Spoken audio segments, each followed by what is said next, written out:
Saúde Minas realiza palestra sobre o fim da violência contra as mulheres na Escola Municipal Engenheiro Jorge Oliva, com o tema Fim da Violência contra a Mulher. A iniciativa partiu do advogado Dr. Daniel Amorim, em parceria com a Secretaria Municipal de Educação e Esporte, através da secretária e servidora pública Maria Flávia, que inseriu o evento na agenda pedagógica da escola, em alinhamento com a legislação e diretrizes do Ministério Público, da área da educação, da Segurança Pública Militar Rádio Patrulha de Proteção à Mulher e do CRAS, Centro de Referência de Assistência Social. A solenidade contou também com a presença dos convidados das casas filantrópicas, Maçonaria, Fraternas, Casa da Amizade e Rotary.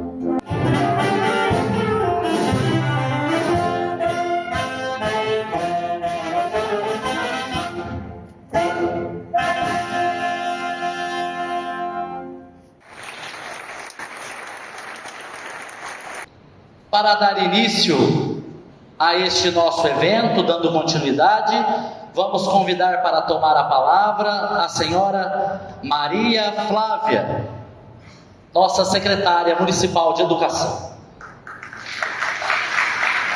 Esse é um momento organizado para alinharmos as demandas da sociedade com as políticas públicas voltadas para a educação.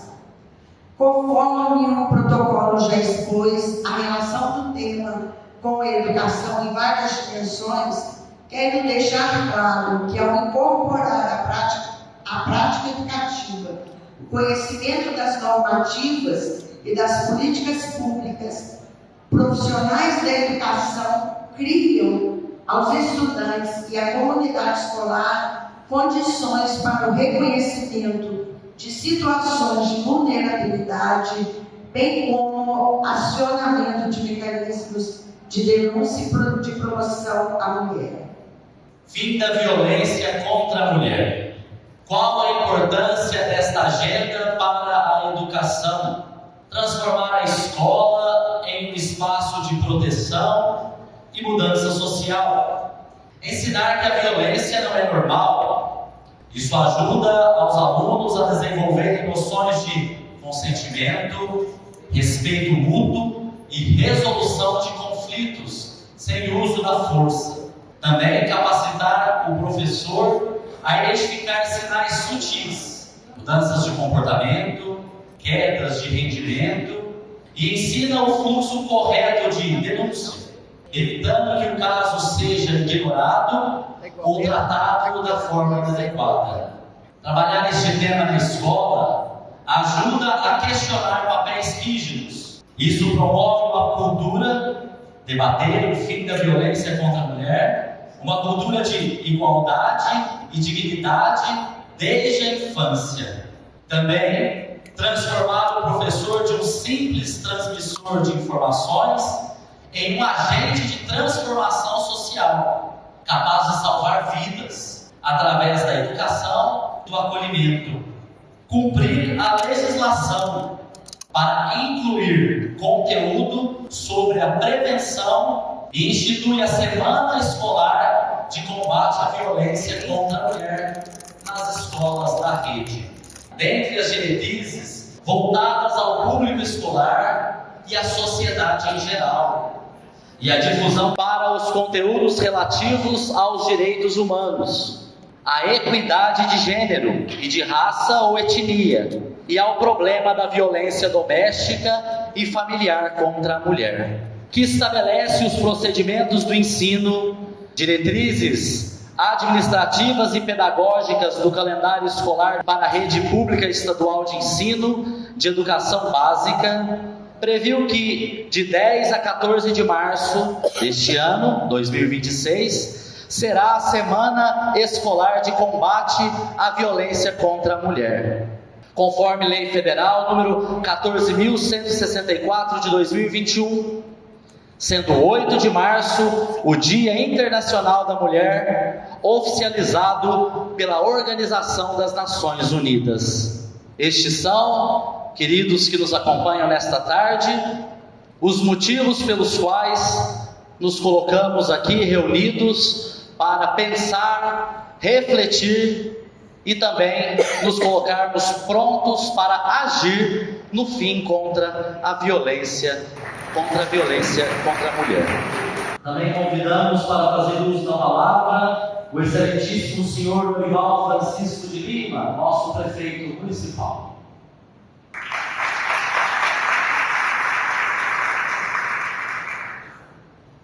Boa noite a todos aqui presentes. Dizer para as senhoras e senhores aqui presentes da relevância do tema que hoje estamos tendo aqui, na abrangência em toda a sociedade, que até as normas regulatórias e súmulas da Secretaria de Educação do Estado e também do Ministério da Educação estão incluindo, aí vamos dizer, nos currículos, nas agendas escolares, a relevância desse tema do fim da violência contra a mulher. E a educação, vamos dizer assim, é um celeiro de disseminação para que isso chegue também além do pessoal da educação, para as famílias, para os alunos que vão crescendo com essa pedagogia, com essa psicologia, com essa cultura dessa contra a violência contra a mulher. Então, nós ficamos muito satisfeitos de vocês estarem aqui, agradecendo a vocês que viabilizaram essa palestra e esse entendimento. E queremos que saímos daqui um pouquinho mais incluídos nesse tema. É o meu agradecimento. Boa tarde a todos. Com a palavra, o idealizador desse projeto, Fim da Violência contra a Mulher, o doutor Daniel Aparecido Amorim. Bem, eu gostaria de começar aqui cumprimentando aos aqui presentes, a todos os convidados presentes. Na verdade, com esse crescimento absurdo de violência contra a mulher, parece que chegou e escalou um nível muito alto de crueldade, inclusive, não basta ser violento, tem que ser cruel. Então, assim, eu tive essa ideia e fui falar com o nosso presidente da nossa loja, Manuel. Como entidade, a gente poderia começar a nos posicionar, tentar fazer alguma coisa para ajudar a conter isso, por mais difícil que seja. E foi de pronto já, o Manuel já entendeu o importante, já abraçou a ideia. Então, e aí fui até para Anápolis, falei com o doutor Ângelo em busca de uma estatística. E o doutor Ângelo me explicando, falando muito sobre o tema dos treinamentos que fez, dos cursos que fez perante o Tribunal de Justiça. E aí a gente falou com a Flavinha, e a gente já voltou de uma reunião com a Elisa e o doutor Ângelo, já praticamente assim, acertados. Então, assim, depois veio a organização da Flávia, incansável, Flávia? E então foi isso, Aí eu fico contente aqui de ver hoje a nossa loja, a Fraternidade Feminina, o município, a Secretaria de Educação, Legislativo, Polícia Militar, o Judiciário todo unido em prol de um tema difícil, mas necessário. Então é isso que eu gostaria de agradecer desde de coração a todos aqui presentes, todos os envolvidos, nossos palestrantes, todos que participaram e todos que vieram. E também, assim, é muito importante a presença de todo mundo, porque aqui a gente está entre muitas e muitas pessoas que vão, certamente, eu não tenho a menor dúvida disso, ajudar a disseminar esse assunto, essas medidas e tudo que for possível para a gente tentar começar a estancar isso, para que a gente consiga ver um futuro melhor. A gente começa a pensar no futuro, a gente vê sobrinho, sobrinha, priminho, enfim, neto. Então a gente começa a preocupar com essa escalada de violência contra a mulher. Mas eu de antemão já agradeço a todos pela presença e pela colaboração de todos. Muito obrigado. Com a palavra, o venerável mestre senhor Manuel Leopoldo Amorim Santos, para as suas considerações. Bom, primeiramente, eu só gostaria aqui de agradecer, primeiramente, ao nosso querido Daniel, foi quem apresentou a ideia para nós. É um tema que já vem preocupando muito a comunidade. A gente está muito preocupado com esse aumento da violência contra a mulher. Então, a gente teve essa ideia, graças a Deus, nós tivemos a colaboração de todas as autoridades aqui, ao qual eu cumprimento a cada um e agradeço de coração pelo apoio, pela dedicação a esse evento. Gostaria que tudo que fosse apresentado aqui, a gente captasse muito bem, todas as formas para eliminar realmente, para combater essa violência contra a mulher. E que cada um de nós possa divulgar essa ideia para os nossos filhos, para os nossos amigos, para os nossos entes queridos, para todos, para a nossa comunidade. Aqui tem várias instituições representadas aqui, o pessoal do Rotary, de todas as instituições. Gostaria que cada um aqui divulgasse e levasse essas informações para que a gente realmente elimine esse mal que aflige muito a nossa comunidade e o Brasil, e todos de forma geral. Muito obrigado às autoridades e agradeço a cada um de vocês. O tema desta nossa tarde: fim da violência contra a mulher. Nesse momento, nós vamos agradecer a nossa mesa de honra, todos que estão aqui presentes. Eles vão tomar assento junto à plateia, aos seus lugares reservados, e permanecerá conosco aqui à frente o excelentíssimo Dr. Ângelo e sua equipe, para darmos início às nossas apresentações. Agradecemos a todos com uma calorosa salva de palmas. Bom, boa noite a todos. Gostaria de agradecer ao prefeito Norival, o representante do Legislativo que aqui estava também, ao venerável Manuel, ao doutor Daniel e a Maria Cláudia, secretária de Educação, em nome de quem eu agradeço todos os demais. E antes de dar início, vou falar da alegria e do prazer de estar aqui com vocês. Primeiramente, fiquei muito emocionado ao ouvir a Filarmônica de Itaú de Minas. Minha história com Itaú de Minas começa desde lá muito tempo, porque fiz parte da Filarmônica de Minas como professor Brito, e tenho muitos amigos aqui ainda daquela época. Então é com muita emoção que eu ouvi a Filarmônica, relembrei do meu tempo, até comentei com a Flávia, que eu era ainda criança, não vou falar o ano e nem a idade para não calcular a minha idade. Entre uma audiência e outra, o Dr. Daniel me procurou no fórum para saber de algumas estatísticas referentes à violência doméstica no nosso município de Itaú. E na época eu falei, é possível sim, Dr. Daniel, levantar, mas qual é a finalidade? E ele me explicou a sua preocupação com estes casos de violência doméstica e o aumento das estatísticas. E mostrou-se muito sensível à causa. Eu coloquei o Poder Judiciário à disposição. E era para este ato estar acontecendo no mês passado, o mês de combate à violência doméstica. Mas não conseguimos fazê-lo, por isso está sendo realizado hoje. Então, acredito que a nossa presença aqui não é com a finalidade de palestrar, mas de conversar, de colocarmos como Poder Judiciário, como rede de proteção à mulher e à criança, à disposição de vocês. Violência doméstica contra a mulher, direitos, deveres e responsabilidades. Eu vou falar de uma forma muito rápida os marcos legais de proteção da mulher no Brasil. Nessa época, em 2006, eu era assessor de juiz de direito. Trabalhava como assessor de juiz de direito na comarca de Castro. Então nós tínhamos aquele burburinho de Lei Maria da Penha. Interessante que às vezes eu preciso de uma lei para mudar a mentalidade. Quando surgiu a lei 11.340 em 2006, veio uma tal de medida protetiva de urgência. Foi como se fosse um tsunami em todos os paradigmas do judiciário. Como que agora eu tenho uma lei específica para a mulher, com medidas específicas para mulheres que não pode ser utilizado pelos homens, porque ela está se sentindo ameaçada dentro da sua própria residência. Então, eu tenho como principal marco essa lei, a Lei Maria da Penha. E essa lei foi sendo modificada diversas vezes, incluindo o Código Penal, feminicídio.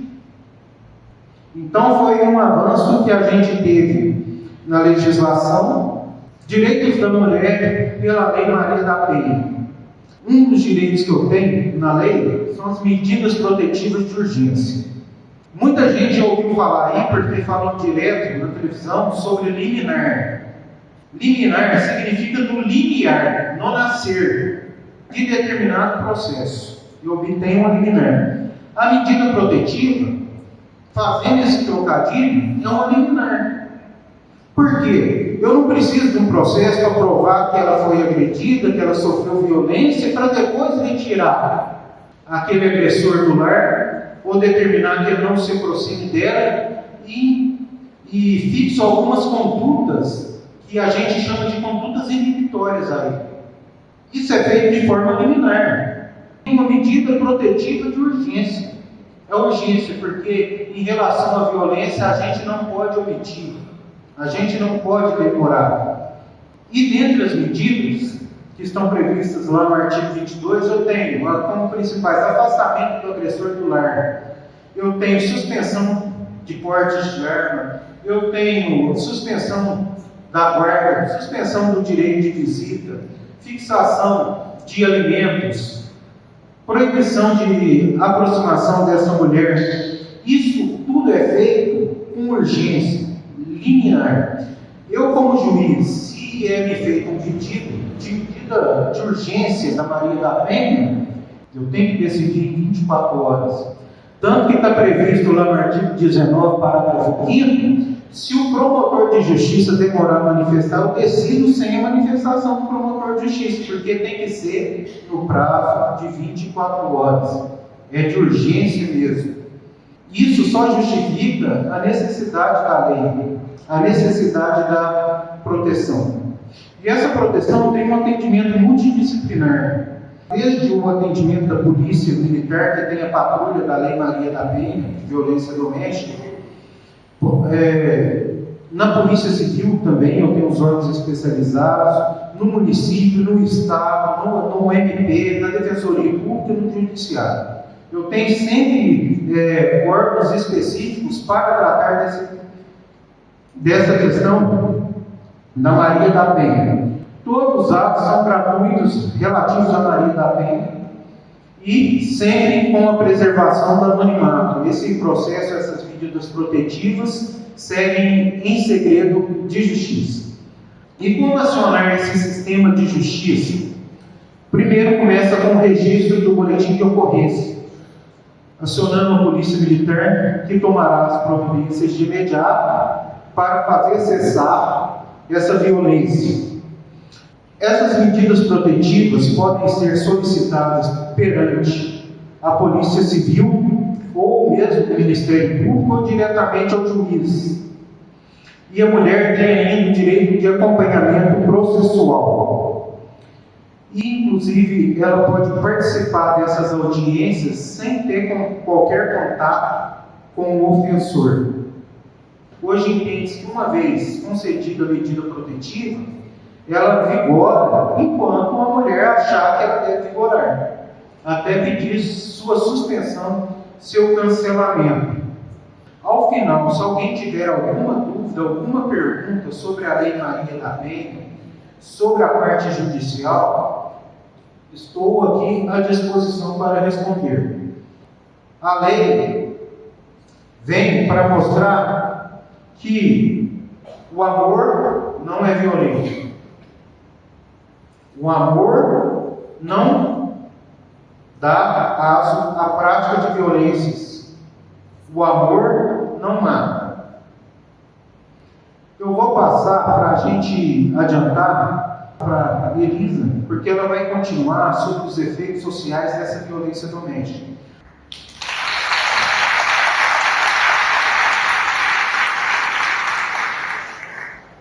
Boa noite a todos. Maria Flávia, obrigada pelo convite e com os demais convidados. Eu sou Elisa, sou assistente social judicial.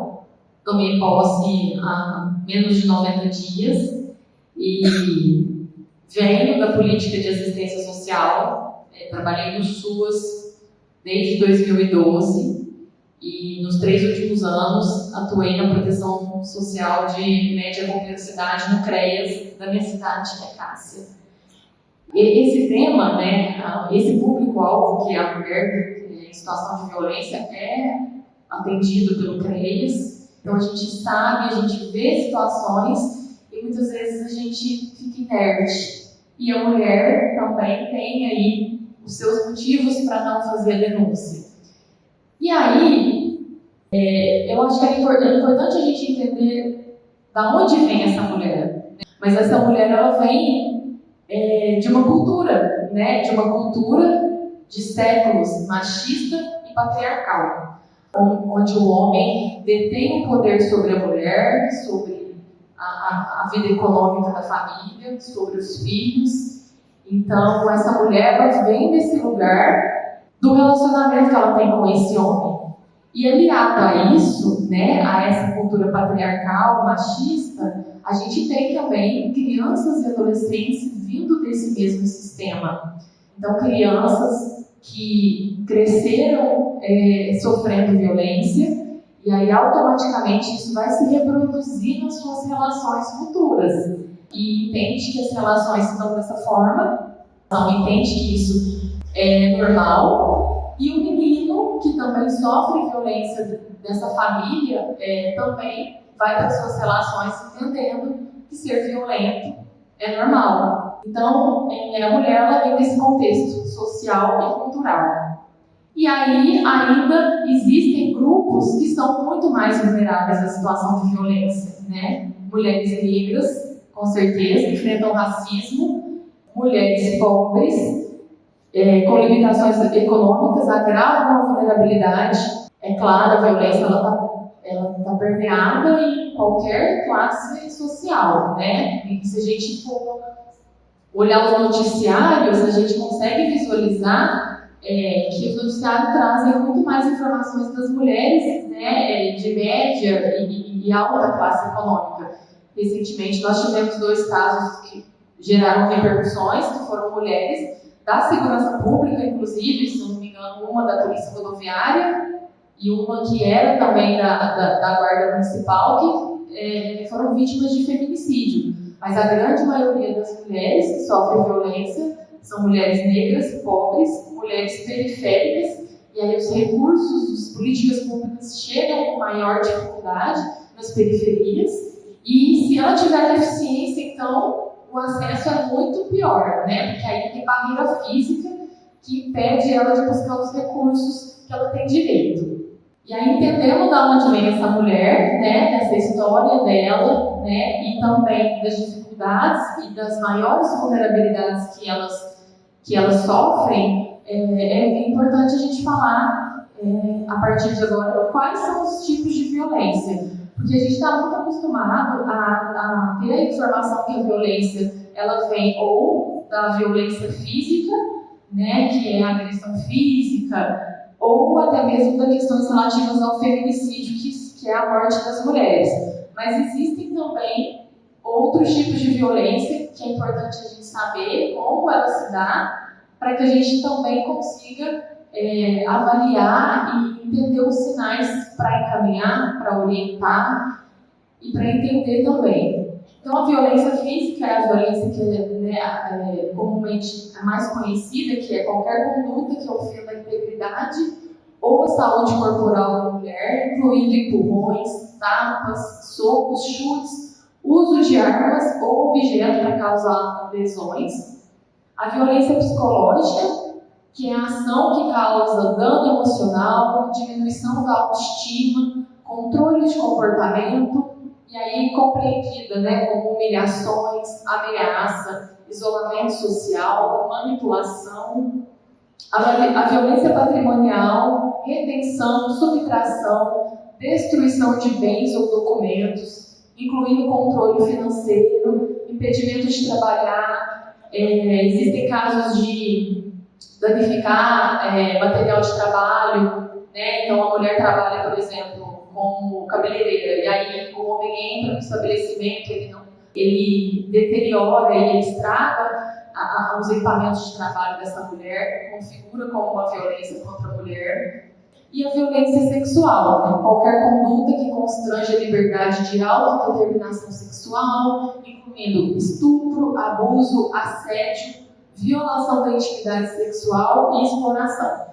E aí é bom a gente entender o ciclo da violência, também, porque muitas vezes essa violência ela não vem imediatamente como uma agressão, ela tem um ciclo que ele se repete, Então é a acumulação de conflitos em casa, irritabilidade do agressor, depois isso vai crescendo ao longo dos dias, e aí vem a explosão violenta, ou física, ou sexual, ou psicológica, e que muitas vezes a mulher não entende que está sofrendo, E aí depois dessa explosão violenta, vem a fase da lua de mel, que é aquela fase onde ele pede perdão, ele fala que vai mudar, que isso não vai mais acontecer, que ele estava nervoso, que ele tinha feito de bebida, que ele está com problemas no trabalho, e que isso não vai acontecer mais, que é como se aquilo não tivesse acontecido, e aí depois começa novamente o ciclo, volta naquela repetição de tensão crescente,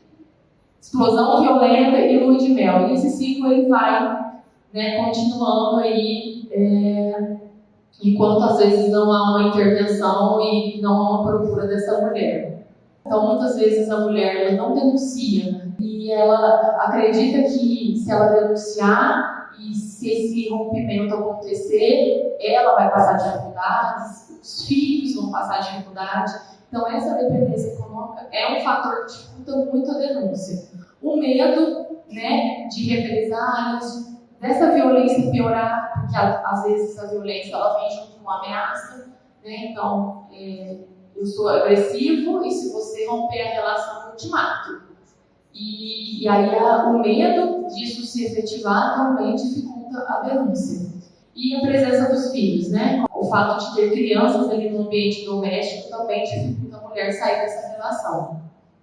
E as barreiras institucionais e sociais também, Muitas vezes existe uma falta de apoio familiar, Familiares que minimizam a situação, que culpabilizam a mulher por essa situação e que pressionam que ela mantenha essa relação.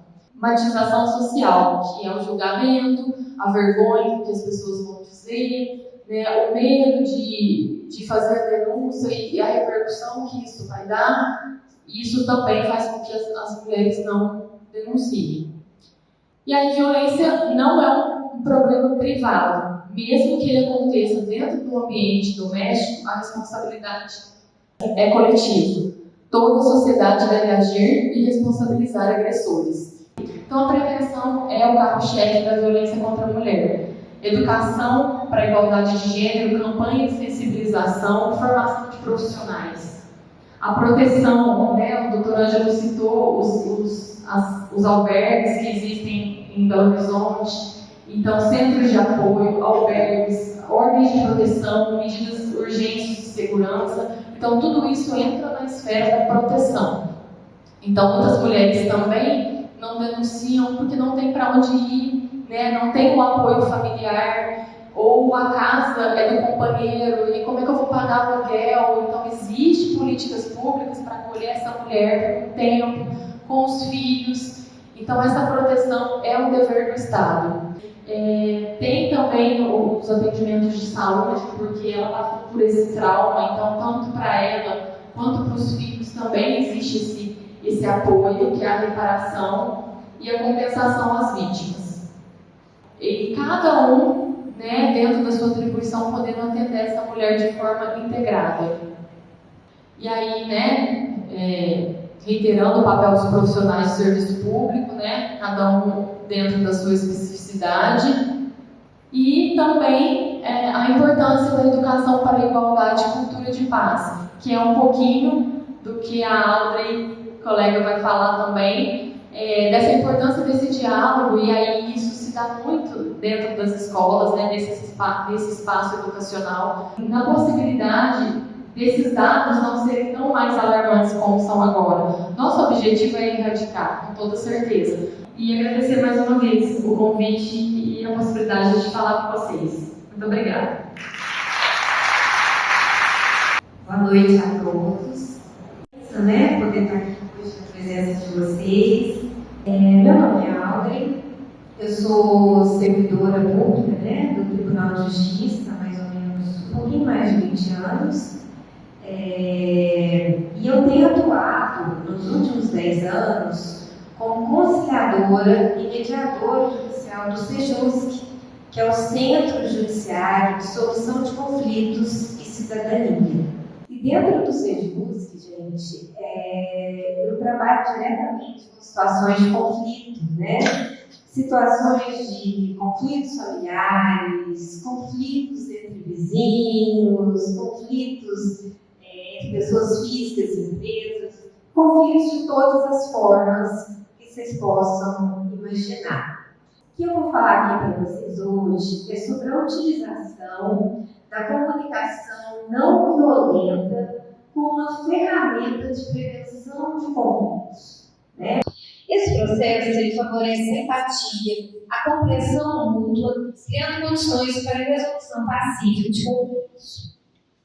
Hoje, a comunicação não violenta vem sendo utilizada em escolas, famílias, grandes empresas, na mediação de conflitos e programas de construção de paz, sendo considerada uma importante ferramenta para melhorar relações humanas e promover ambientes mais cooperativos e respeitosos. E eu acho que a forma de falar faz toda a diferença. A comunicação não violenta, gente, ela não é apenas uma forma de falar. Ela é uma forma de prevenir conflitos antes que eles se tornem violência. A violência, na maioria das vezes, ela não começa com gesto. Ela começa com a primeira palavra que fere, aquela palavra que vem e te machuca. A palavra mal colocada. E aí essas palavras vão se tornando dor, né? E essa dor, ela pode vir a se tornar violência. A comunicação não violenta, gente, é um método de comunicação que foi desenvolvido pelo psicólogo Marshall Rosenberg. Esse modelo foi criado para ajudar pessoas a se comunicarem de uma forma mais consciente, empática e respeitosa. E especialmente em situações de conflito. Essa nova forma de falar, hoje, a comunicação não violenta ela vem sendo utilizada em escolas, famílias, grandes empresas, na mediação de conflitos e programas de construção de paz, sendo considerada uma importante ferramenta para melhorar relações humanas e promover ambientes mais cooperativos e respeitosos. É difícil, né, colocar isso em prática. Na hora que a gente vai elaborar essa fala consciente, é muito trabalhoso. Porém, não é possível e a gente pode desenvolver essa habilidade, porque é uma habilidade conversacional. Então, aqui fica bem claro os 4 passos da comunicação não violenta, que é a observação, sentimento, né? E reconhecer também a necessidade. Por que eu fico tão irritado? E aí vem o pedido claro que a gente tem que fazer. Você pode me pedir antes de usar esses materiais? Então, mas eu acredito que se nós começarmos a ensinar as nossas crianças a se comunicar com respeito, empatia e consciência, nós não estaremos apenas evitando conflitos na escola. Nós estaremos formando adultos mais humanos, refletindo em famílias mais equilibradas e uma sociedade menos violenta. Foi muito breve o tempo para que eu pudesse explicar melhor sobre a comunicação não violenta, mas o Sejusc, ele tem algumas ações de cidadania que a gente gostaria, né, de ofertar tanto para todo o pessoal da educação, quanto para todas as instituições aqui presentes. Né? Nós trabalhamos com oficinas de comunicação não violenta, que a gente pode trabalhar com os professores, né, da forma que vocês acharem mais conveniente, desenvolver essas habilidades conversacionais. É muito interessante. Nós podemos trabalhar também através dos círculos de construção de paz e fortalecimento de vínculos. Eles são desenvolvidas todas as atividades bem legais, né, dentro das normas do Tribunal de Justiça. Deixo aqui meu agradecimento. Muito obrigada a todos pela oportunidade de estar aqui. Agradeço essa escuta tão respeitosa por parte de cada um de vocês e me coloco à disposição, né, para trabalhar com vocês as ações de cidadania, a maçonaria e todas as demais instituições no outro e para todo o pessoal da educação. Muito obrigada. Convidamos o cabo senhor Vinícius Barbosa e a cabo senhora Ingrid Camposano Médici.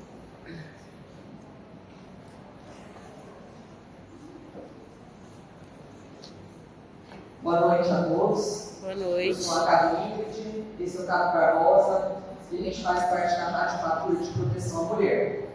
Vou fazer um breve resumo sobre o que é o serviço que nós oferecemos, né?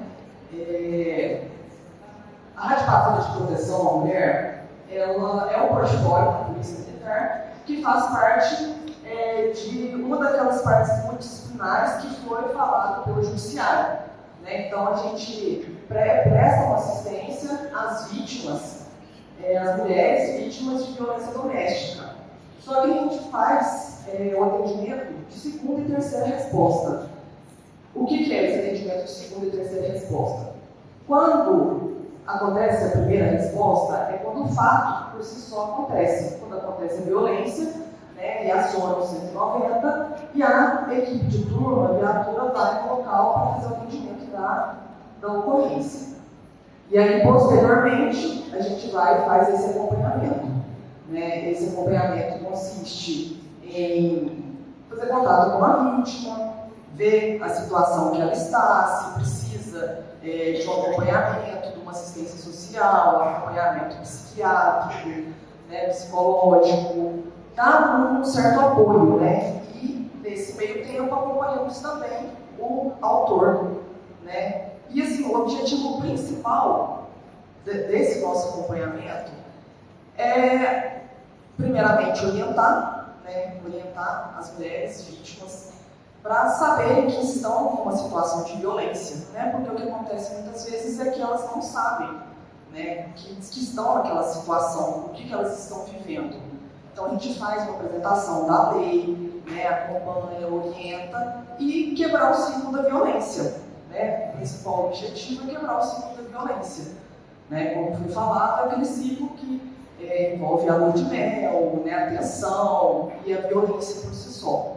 Né? Então, assim, a grosso modo, é isso que a gente faz, é orientar e dar um suporte para essa vítima e as devidas orientações, né, que são necessárias. Mais uma vez, boa noite.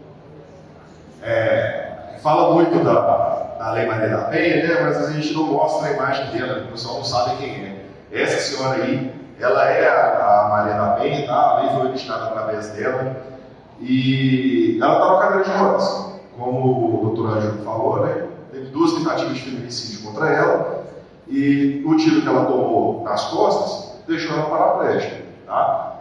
E naquela época, como o doutor também disse, né, é até difícil a gente palestrar um pouco aqui, porque o pessoal falou tão bem antes, vocês falaram tão bem sobre o assunto, que a gente fica meio sem jeito aqui.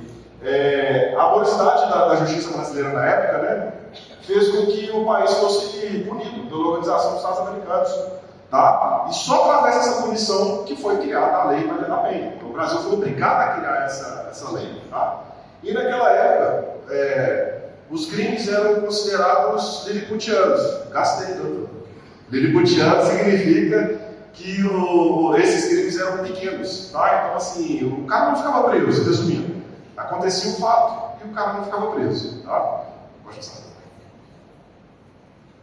Requisitos para a incidência da Lei Maria da Penha. Qual o requisito e o contexto? Por que a gente gosta de falar isso aqui na nossa palestra? Tá? Ultimamente a gente tem dado muita palestra para a escola, né, que é muito importante. Eu acho que é o principal ponto para crianças, né, para elas poderem identificar essa situação e às vezes passar para os pais, né, e difundir a informação. Tivemos um caso de acompanhamento, como a Ingrid disse, que a gente faz, que quando a gente chegou na casa dessa vítima, a criança que falou, ela chegou para mim e falou assim: olha, esses dois fizeram palestra para nós lá, falou sobre a Lei Maria da Penha, e acredito até que foi isso que fez a mãe ter coragem de acionar a polícia e registrar o boletim de ocorrência. Tá? Justamente, então ela falou, a criança tinha 10 anos de idade e a mulher sofreu violência há 9 anos. Tomou coragem agora. Por que eu falo dos requisitos do contexto da aplicação? Porque muita gente confunde. Às vezes tem uma briga, alguma coisa assim envolvendo uma mulher, a pessoa já fala assim: Maria da Penha. Não é bem assim, tá? Por exemplo, se eu chegar aqui num momento de fúria e agredir ela aqui, não é considerado a Lei Maria da Penha, tá? Não é considerado. Eu vou responder por agressão, ok? A Lei Maria da Penha, ela entra para os requisitos, a primeira coisa, o gênero. A mulher tem que ser mulher, tem que se identificar no gênero feminino. Por que gênero? Porque hoje está nessa situação aí de transformação, né, da mulher, do homem se transformar em mulher, né, se considerar mulher. Então, nesses casos também entra a Lei Maria da Penha. Tá? Então, o primeiro ponto, gênero feminino. O segundo ponto é o contexto da agressão. Tá? O contexto. O principal de todos, que eu costumo falar, é a relação íntima de afeto.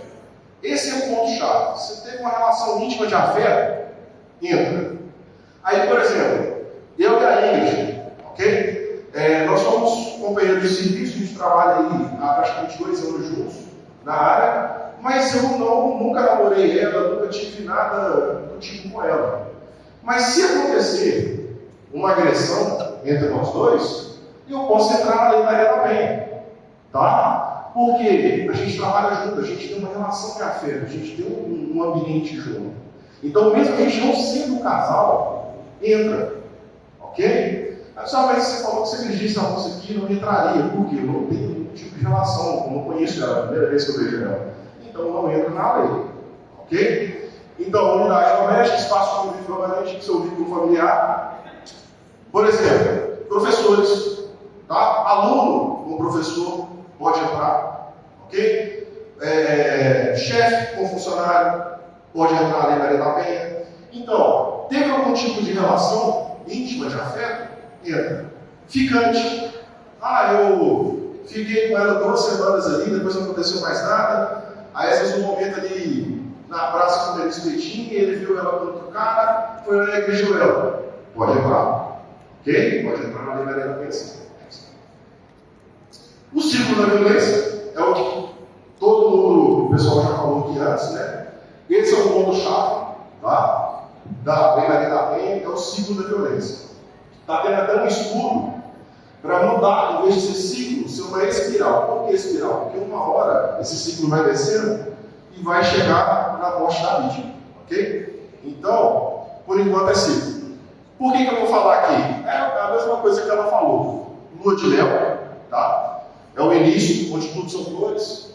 Depois a criação da tensão, onde é o xingamento e tudo mais. E a explosão. Esse ato, a polícia militar, ela costuma entrar aqui, ó, na criação da tensão, aqui e aqui. O problema de entrar na explosão é que pode ter sido o último passo do ciclo. Essa mulher ela pode morrer aqui. Então, a ideia da gente trazer informação, fazer esse tipo de evento aqui, conversar com vocês, é para tomar uma atitude e, antes disso tudo, a mulher conseguir identificar que ela está nesse ciclo. Então, lua de mel, ok, mas na hora da criação da atenção da pessoa, opa, o próximo passo é esse aqui. Tá? Então, a polícia militar e as mulheres, todo mundo, a gente tem que entrar nessa parte aqui. Na hora que criou a atenção, já tem que tomar uma atitude. Ok? Porque acontece muito da mulher ficar presa na lua de mel. Como se diz que é um ciclo, acontece a explosão, daqui a pouco o cara chega pedindo perdão. Aí a mulher fala assim, mas ele me agrediu porque ele estava bêbado, mas ele é um cara bom. E depois que aconteceu, na hora que ele pediu desculpa, ele me levou para sair. Nós já recebemos um caso, né, em que a mulher ficou feliz que o cara levou ela para comer um lanche. Eu disse, nossa, ele até me levou para comer um lanche, estou toda feliz. E, gente, é o mínimo, né? E ela está no ciclo. Ela não percebeu ainda, mas ela está nesse ciclo. E o nosso serviço de rádio patrulha é mostrar a essa mulher que ela está nesse ciclo.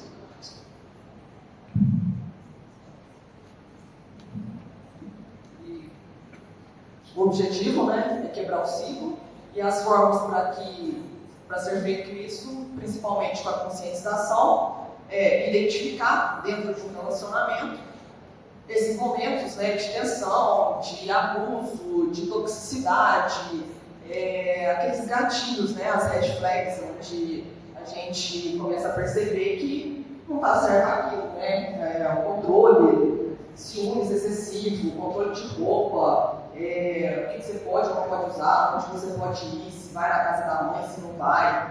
Então, é aquele controle, né, violado por amor, que aí o parceiro vira e fala assim, não, eu faço isso porque eu te amo, eu não quero que você saia com essa roupa porque você vai passar vergonha. As dificuldades em quebrar esse ciclo, como já foi falada, né, ligação afetiva com a pessoa, então muitas vezes a vítima tem a ligação emocional e afetiva, né, o medo de sofrer violência ainda maior, então acontece ameaças, chantagens, tem vergonha de vizinhos e amigos e família, né, eu sempre falo que a gente não tem que ter vergonha, porque o errado é o outro que está cometendo as agressões. Medo de prejudicar o agressor e os filhos, e aí às vezes pensa no filho, meu filho vai passar vergonha, né? Vai ser motivo de chacota na escola, e aí acaba se sujeitando a isso. Se sentem culpadas ou responsáveis pela violência, isso é muito comum, porque daí no relacionamento o cara agride e põe a culpa na mulher, né? Fala que ela foi responsável por aquilo, porque ela usou determinada roupa, ou porque ela olhou para determinado cara que deu em cima dela, e aí a mulher, estando naquele relacionamento abusivo e não sabendo identificar esses sinais de violência, acaba realmente entendendo que é ela que foi culpada daquilo. E aí se acha ok de ter sofrido aquela violência, né? Então, assim, é conscientizar para as pessoas começarem a entender que esse tipo de atitude não é sadia, né? Não é normal, e é uma forma de controle, né? E tem iniciativa da denúncia, fazer ocorrência e medidas protetivas de urgência. Enquanto a música Maria Maria dizia para nós que nós devemos ter gana e raça sempre, mas só gana e raça não resolve, é verdade? Às vezes só com gana e raça a gente se perde. É preciso orientação, conhecimento, é preciso uma lucidez. E eu acho que é isso que nós tivemos agora há pouco, ao escutar as palavras de vocês, neste final de tarde, começo de noite, para nós da educação que temos muita gana, muita raça sempre. Estamos aí desde as 7, na verdade, já são 7 outra vez. E só gana e raça não resolve muita coisa, é preciso orientação, e nós agradecemos a orientação que vocês passaram para nós neste evento. Os quais nós vamos saudar mais uma vez com a sua salva de palmas.